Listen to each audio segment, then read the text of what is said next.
नमस्कार छात्रों, मैं सरोज कुशवाहा हिंदी व्याकरण क्लास 8 के नई गुलमोहर पुस्तक से लेकर के आई हूँ, जिसमें कुछ क्लासेस आपकी इस लेसन से लेसन नंबर 2 से जा चुकी होंगी और जो बाकी था वो अभी मैं ले रही हूँ। इससे पहले मैं चाहूँगी आप हमारे चैनल को लाइक करें, सब्सक्राइब करें और कमेंट करें ताकि आगे आने वाली वीडियो जो है आपको मिलती कर रहे। सब्सक्राइब किया कीजिए, ठीक है। और लाइक दबाने में आपको बहुत आलस आता है, आप लोग लाइक का बटन बिल्कुल नहीं दबाते हैं, तो थोड़ा लाइक के बटन को भी प्रेस किया कीजिए। चलिए आज हम देखेंगे आपका संयुक्त व्यंजन का छत्रज्ञ का जो है आपका हो चुका था और हम अभी आगे चलेंगे, ठीक है। वर्तनी संबंधी अशुद्धियों को आज हम जानेंगे। देखिए, वर्तनी संबंधी अशुद्धियाँ और उनका शोधन हम पढ़ेंगे। तो भाषा को शुद्ध रूप लिखने के लिए शुद्ध उच्चारण अत्यंत आवश्यक है या महत्व है। हिंदी के संदर्भ में यह बात और भी सत्य है, क्योंकि यह भाषा अधिकांशतः जैसे बोली जाती है वैसे ही लिखी जाती है। हिंदी में जो अशुद्धियाँ दिखाई देती है उनका मुख्य कारण अशुद्ध उच्चारण ही है। नीचे उन शब्दों के उदाहरण के लिए हम देखेंगे जिनका उच्चारण में सामान्यतः अशुद्धियाँ होती है, इस कारण लिखने में भी क्या होती है, अशुद्ध हो जाती है। तो हम सबसे पहले तो यही जानेंगे, क्योंकि जब भी हम कुछ बोलेंगे अगर जो उसको शुद्ध रूप से बोलेंगे तो ही हम उसको शुद्ध लिख पाएंगे, और अशुद्ध उच्चारण करेंगे तो हम अशुद्ध ही लिखेंगे। तो उच्चारण पे ज़्यादा ध्यान देना होता है हिंदी की, तो वर्तनी को लिखने के लिए। अब हम देखेंगे ह्रस्व तथा दीर्घ स्वर संबंधी अशुद्धियाँ क्या होती है, उसको हम देखेंगे। ह्रस्व और दीर्घ स्वर संबंधी अर्थात छोटी ई बड़ी ई, छोटा ऊ बड़ा ऊ, इस तरह की। तो हम देखेंगे, देखिए अशुद्ध जो है और एक तरफ जो तालिका में दिया हुआ है शुद्ध, तो देखिए ये लिखा हुआ है अत्यधिक, ठीक है। और शुद्ध क्या होगा, अत्यधिक, ठीक है। अत्यधिक होगा, ठीक है। अधिक नहीं होगा, ठीक है, अधिक होगा, ठीक है। अब यहाँ पे क्या हो गया, अगर जो हम इसको तोड़ेंगे तो देखिए ऐसे टूटेगा। इस वाले को, अशुद्ध वाले को पहले तोड़ते हैं, तो देखिए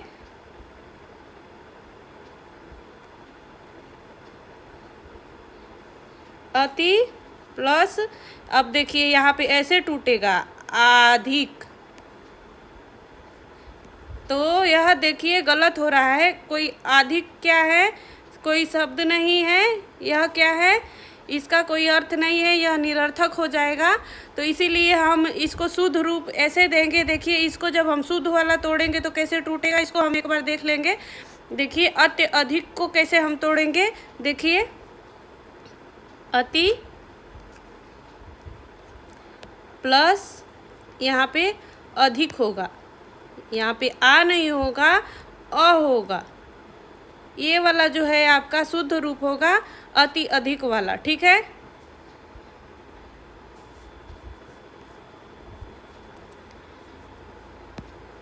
तो इस बात को हमको ध्यान देते हुए पढ़ना है।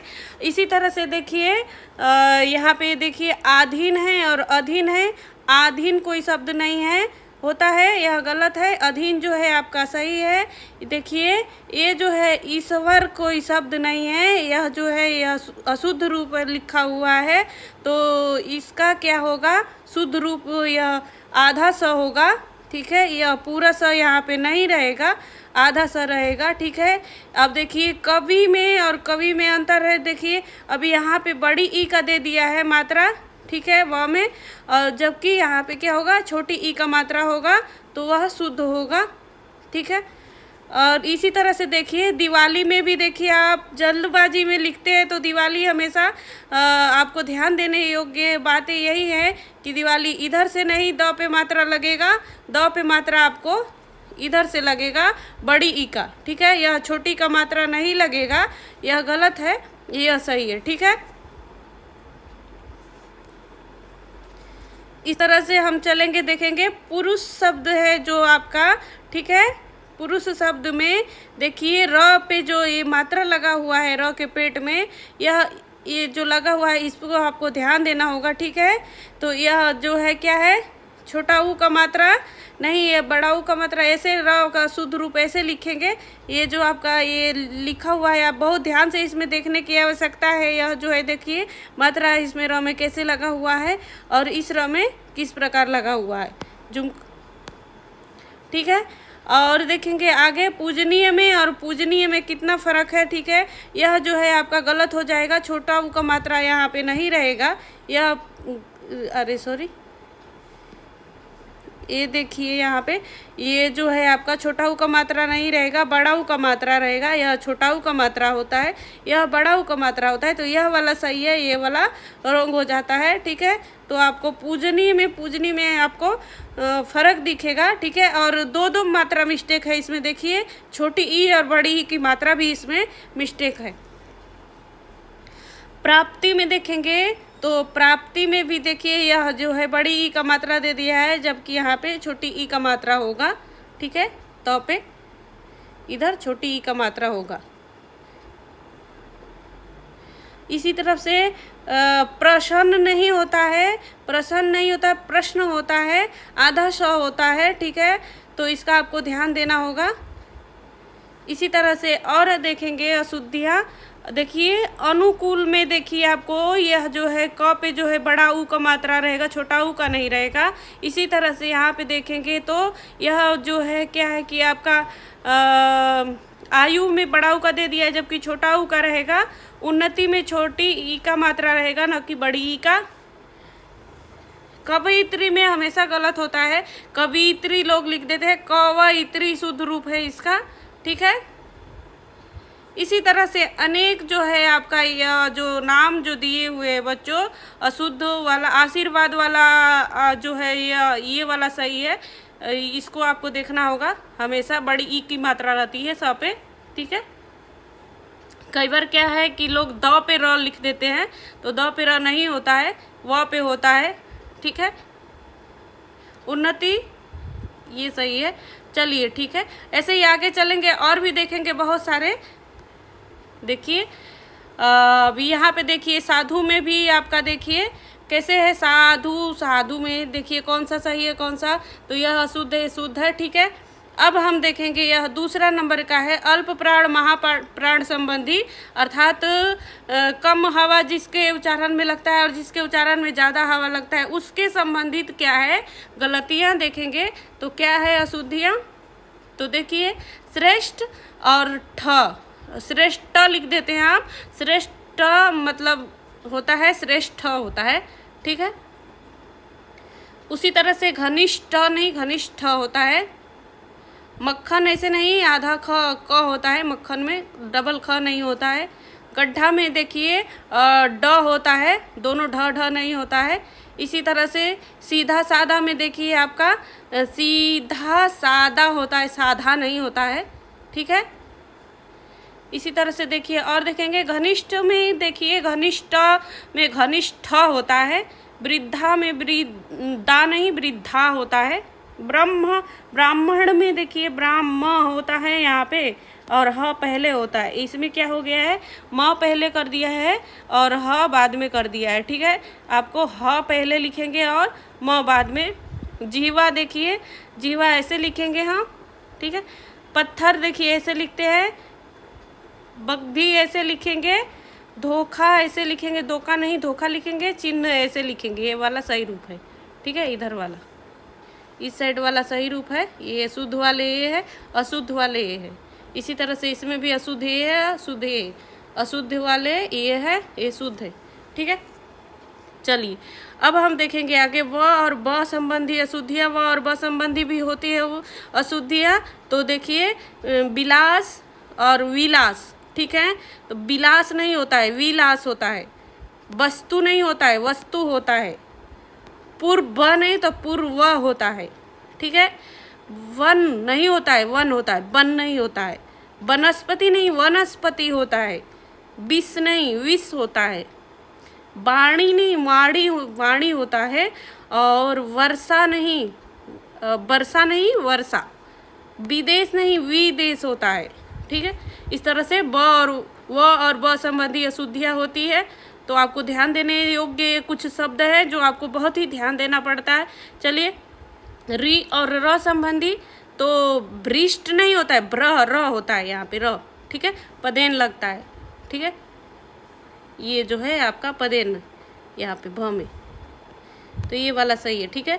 ऋतु ऐसे नहीं लिखेंगे, ठीक है, ये सही है ऋतु, ये वाला ऋतु सही है। हृदय में देखेंगे तो ये आपका हृदय में ये वाला सही है, ठीक है। ऐसे ही आप देखेंगे ऋण, ये वाला सही है, ये अशुद्ध रूप है, ऋण नहीं लिखेंगे। कृपा नहीं, कृपा, री का मात्रा होता है, ये सही है। मांत्री नहीं, मातृ होता है। ग्राण नहीं, घृणा होता है। इस तरह से ऋषि नहीं, ये ऋषि सही है। दृष्टि नहीं, दृष्टि होता है। कृषि ऐसे नहीं, ऐसे लिखते हैं। और पृथक नहीं होता है हमेशा, ये पृथक होता है, ठीक है। गृहस्थ, ये वाला सही है, गृहस्थ, ठीक है। अब चलेंगे र और र के प्रयोग में अशुद्धियाँ देखेंगे, ठीक है। र के प्रयोग में तो देखिए अर्थ, आप पूरा लिख देते हैं, जो कि ऐसा नहीं है। ये जो है रेफ हो लगता है, अर्थ होता है कार्यक्रम, ऐसे नहीं लिखेंगे, क्रम होता है, कार्यक्रम नहीं, कार्यक्रम होता है। दोनों का उच्चारण बहुत ही मतलब देखिए कितना आसान है उच्चारण। कार्य कर्म हो गया, कार्यक्रम नहीं होता है, कार्यक्रम होता है, तो उसको उच्चारण करके हम देखेंगे। प्रसाद नहीं, प्रसाद। प्रतिज्ञा नहीं, प्रतिज्ञा। पवित्र नहीं, पवित्र। सुंदरतम नहीं, समुद्र। समुद्र नहीं, समुद्र, ठीक है। इस तरह से तो इसको हम जो है ऐसे उच्चारण करेंगे। उत्तीर्ण नहीं, इसे उत्तीर्ण होता है। चंद्र नहीं, चंद्र होता है। प्रसन्न नहीं, प्रसन्न होता है। प्रसिद्ध नहीं, प्रसिद्ध होता है। इस तरह से हम देखेंगे बहुत सारा अशुद्धियाँ हमसे होती है बच्चों, और हम बहुत ही उल्टा पुल्टा लिख देते हैं। हिंदी में थोड़ा बहुत ही ध्यान देना पड़ता है। देखिए ये जो है से नहीं, श्रेय होता है। व्रत नहीं, व्रत होता है। प्रमाण नहीं, परमाण नहीं, प्रमाण होता है। इस तरह से बहुत सारे आप गलत करते हैं, बहुत सारे मात्रा मिस्टेक करते हैं, तो इसको बहुत ही ध्यान से इसको ये जो है आपको पूरा ये जो है ना बच्चों 1 या 2 बार 3 बार आपको पढ़ना चाहिए, ताकि आपकी बहुत सी मतलब अशुद्धियाँ जो है वो शुद्ध हो सके। चलिए आगे चलेंगे हम। अब देखेंगे हम ज्ञ और ज्ञ से संबंधित। देखिए योग्य नहीं, ऐसे लिखेंगे, ग आधा ग या लिखते हैं, ठीक है। प्रतिज्ञा में देखिए ये पूरा लिखते हैं, ठीक है, आधा ग नहीं लिखते हैं। उसी तरह से विज्ञान में देखिए आधा ग नहीं लिखते हैं, ऐसे लिखते हैं, ठीक है। इसी तरह से ज्ञापन में देखिए ये सही है। ज्ञापन, ज्ञान में देखिए ये सही है, ये नहीं सही है। यह ये नहीं सही है, ये वाला सही है, ठीक है। कृतज्ञ में ये वाला सही है, ये वाला शुद्ध है, ये अशुद्ध है, ये शुद्ध है, ठीक है। आपको देखना होगा। ऐसे ही आगे चलेंगे हम। नासिक्य व्यंजन ण की अशुद्धियाँ हम देखेंगे। तो देखिए ये कितना गलत लिखा हुआ है। गणेश ये सही है, गणेश ये वाला सही है। रामायणी ये वाला सही है, ठीक है। न नहीं होता है, ण होता है, ठीक है, ण। इसी तरह से रणभूमि नहीं, रणभूमि, ठीक है। किरण ये वाला सही है। टिप्पणी में ये सही है, ये शरण सही है, प्राण सही है, ये वाला अशुद्ध रूप है इसका, ठीक है। आपको देखना होगा, ध्यान से पढ़ना होगा बच्चों, और एक एक शब्द को आपके माइंड में बिठाना होता है। और क्या, क्योंकि इसमें बहुत सारा मतलब आप गलत कर देते हैं, थोड़ी सी मतलब ड़ और ड़ में अंतर नहीं कर पाते हैं, नौ में, और इधर उधर गलतियाँ कर देते हैं। तो इसलिए आपको ध्यान देने योग्य हो, ये सारी मतलब तालिका में दी हुई है जो शब्द, उस पर खास करके आपको ध्यान देना है। र और ड़ की अशुद्धियाँ देखेंगे। तो र और ड़ में क्या होता है? उजारना नहीं, उजाड़ना, ठीक है। लड़ाई नहीं, लड़ाई। लड़की नहीं, लड़की, ये होता है अशुद्धियाँ, ठीक है। अब स और स में अशुद्धियाँ देखेंगे। तो अशोक शब्द में देखिए गलत लिखा हुआ है, अशोक ये बड़ा सा होगा, शाखा में भी ये बड़ा सा होगा, और विश्वास में भी ये बड़ा सा होता है, ठीक है। प्रशंसा में भी बड़ा सा है, शासन में भी बड़ा सा है, इसमें भी बड़ा सा है, नाश में भी, ठीक है। सर्व में भी बड़ा सा है, देश में भी बड़ा सा है, शक्ति में भी बड़ा सा है, साम में भी बड़ा सा होता है, संकट जैसे शब्द में, नमस्कार में देखिए छोटा सा होता है, ठीक है, बड़ा सा नहीं होता है। अब बड़ा सा वाला गलत है, ये शुद्ध है, ठीक है। इसी तरह से भविष्य में देखिए ये वाला शुद्ध है, संख्या में देखिए ये शुद्ध है, ठीक है, और अमावस्या में ये वाला शुद्ध है, छोटा वाला स वाला, ठीक है। आगे चलेंगे 10 नंबर देखेंगे, छ के स्थान पर छ की अशुद्धियाँ देखेंगे तो क्षमा में ये सही है, नक्षत्र में ये सही है, क्षत्रिय में देखिए छ होता है न कि छ होता है, लक्षण नहीं होता लक्षण होता है, कक्षा नहीं छा नहीं कक्षा होता है, लक्ष्मी नहीं लक्ष्मी होती है, ठीक है। इस तरह से आपको ध्यान देना होगा। न और ण की अशुद्धि हम देखेंगे, प्राण नहीं प्राण, स्मरण नहीं स्मरण, निरीक्षण नहीं निरीक्षण, गणित नहीं गणित, आक्रमण नहीं आक्रमण, गुण नहीं गुण, टिप्पणी नहीं टिप्पणी, प्रश्न नहीं प्रण, प्रण नहीं प्रण, प्रणाम में प्रणाम, ठीक है। ऐसे आपको बोलना होता है। उच्चारण शुद्ध करेंगे तो आप लिखेंगे भी शुद्ध, उच्चारण मिस्टेक होगा बच्चों तो लिखेंगे भी रॉन्ग, ठीक है। अब देखिए अनुस्वार संबंधी अशुद्धियाँ, देखिए अनुस्वार में न जो है आपका अंग में ऐसे लिखेंगे, कंठ ऐसे लिखेंगे, घंटा ऐसे लिखेंगे, तो इधर वाला जो है आपका जैसे कुंडली हिंसा और ये वाला पार्ट शुद्ध है और ये जो है अशुद्ध है, तो इसको आपको ध्यान देना है, ठीक है। आगे चलेंगे। इसी तरह से ये जो देखिए ड और ढ की अशुद्धियाँ देखेंगे तो ड ढ में भी काढ़ना नहीं काढ़ना होता है, चढ़ना नहीं चढ़ना होता है, फाड़ना नहीं फाड़ना होता है, मडना नहीं मढ़ना होता है, खिड़की नहीं खिड़की होती है, ड होता है, टेढ़ा नहीं ढा, ड नहीं ढ टेढ़ा, बुढ़ा बुढ़ा नहीं बुढ़ा होता है, पढ़ाई नहीं पढ़ाई होती है, चिढ़ाना नहीं चिढ़ाना होता है। ऐसे आपको पढ़ना। अनुस्वार अनुनासिक संबंधी अशुद्धियाँ हम देखेंगे, ठीक है। तो अंगुली पे आपका ये चंद्र बिंदु नहीं रहेगा, सिर्फ डॉट रहेगा, आँख पे भी चंद्र बिंदु आँख पे रहेगा, ऊंचा पे भी ये बड़ा ऊ का मतलब बड़ा ऊ रहेगा, ठीक है। आपको इस बात को ध्यान देना है। कंस पे कभी भी चंद्र बिंदु नहीं, सिर्फ डॉट लगता है। इसी तरह से कंगन में सिर्फ चंद्र बिंदु नहीं होता है, सिर्फ डॉट लगता है, और कंचन में भी सिर्फ डॉट, ठीक है। कांच में चंद्र बिंदु लगता है, गूंगा में चंद्र बिंदु, चांद में चंद्र बिंदु लगता है, ठंडा में चंद्र बिंदु लगता है, ठीक है। इस तरह से अब आगे हम चलेंगे, ठीक है।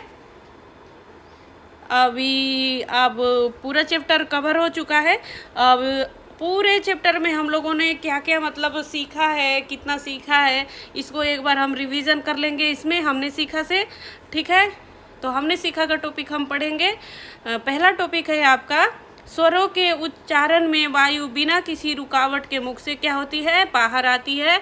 यह हम लोगों ने पढ़ा था। स्वरों के उच्चारण में क्या है, वायु आसानी से स्वर जो है हम बोल पाते हैं, जबकि व्यंजनों के उच्चारण में मार्ग में क्या होता है, अवरोध उत्पन्न, रुकावट उत्पन्न होता है। अवरोध या रुकावट उत्पन्न करने वाले उच्चारण अवयव जो है जीभ है और निचला होठ है। हमारा जीभ ही हमारा पूरा मुंह में घूमती रहती है और होठ ऊपर नीचे निचला वाला होता रहता है। अब देखेंगे हम वर्ण जो है स्वयं में ध्वनि है, बल्कि ध्वनियों के लिए बनाए गए चिन्ह लिपि है, ठीक है। वर्ण क्या है, एक ध्वनि है और वो एक लिपि है, लिखने के लिए बनाया गया है। जो हमारी आवाज़ है उसको लिखने के लिए वर्ण बनाए गए हैं, ठीक है। हिंदी में री स्वर का उच्चारण स्वर के रूप में न होकर र ई के रूप में किया जाता है, जैसे व्यंजन र तथा ई का संयुक्त रूप के रूप में किया जाता है। अनुनासिक वे स्वर हैं जिनका उच्चारण मुख के साथ नाक से भी वायु बाहर निकाल कर किया जाता है। उनको लिखकर व्यक्त करने के लिए दो वर्ण बनाए गए, एक चंद्र बिंदु और एक बिंदु, ठीक है। जिन स्वरों के शिरोरेख के ऊपर खाली स्थान होता है उन पर चंद्र बिंदु, उनके ऊपर खाली स्थान पर नहीं होता है, उन पर बिंदु लगाया जाता है। बताया गया है कि जिन स्वरों के ठीक है शिरोरेख के ऊपर खाली स्थान होता है उन पर चंद्र बिंदु तथा जिनके ऊपर खाली स्थान नहीं होता है उस पर बिंदु लगाया जाता है। ठीक है। और अनुस्वार क्या है? आश्रित नासिक के व्यंजन है, इनका चिन्ह जो है बिंदु है। ठीक है, जो पंचम वर्ण है हमारे व्यंजन में। ठीक है।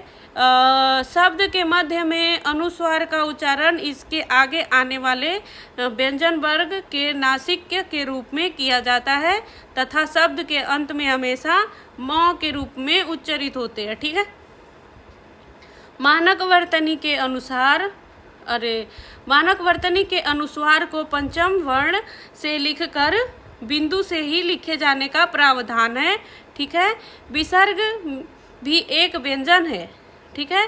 संस्कृत में इसका उच्चारण अघोष ह के रूप में होता था, हिंदी में यह उच्चारण समाप्त हो गया, अब इसे ह व्यंजन के रूप में बोला जाता है। ठीक है। हिंदी में र व्यंजन के उच्चारण की 3 स्थितियां हैं, जैसे क्या है? र हलंत प्लस स्वर, र हलंत प्लस व्यंजन तथा र व्यंजन प्लस र हलंत। ठीक है। इन तीनों स्थिति के लिए क्रमशः 3 अलग अलग र, जैसे रेफ, एक तो पहले र पे हलंत, ठीक है, इसको आधा र पढ़ेंगे, और एक रेफ तथा एक पदेन बनाए गए हैं। वर्ण 3 विभिन्न उच्चारण स्थितियों के लिए हैं। ये जो है आपका पूरे चैप्टर का यह जो है कंप्लीट इसमें है उदाहरण दिया हुआ है, और कुछ अशुद्धि व्यंजन और स्वर संबंधी अशुद्धियाँ जो थी इसको पढ़ लेंगे, और हमने सीखा को ध्यान से पढ़ लेंगे। पूरा चैप्टर इसी में आपका कवर है। चलिए आज के लिए बस इतना ही, और जो आपका ये अभ्यास कार्य है उसको मैं नेक्स्ट क्लास में लेकर के आऊँगी। ठीक है। आशा करती हूँ आपको अच्छा लगा होगा हमारा क्लास। अच्छा लगा हो तो आप ज़्यादा से ज़्यादा लाइक किया कीजिए और सब्सक्राइब किया कीजिए, ताकि आगे आने वाले क्लास आपको मिलते रहे। धन्यवाद।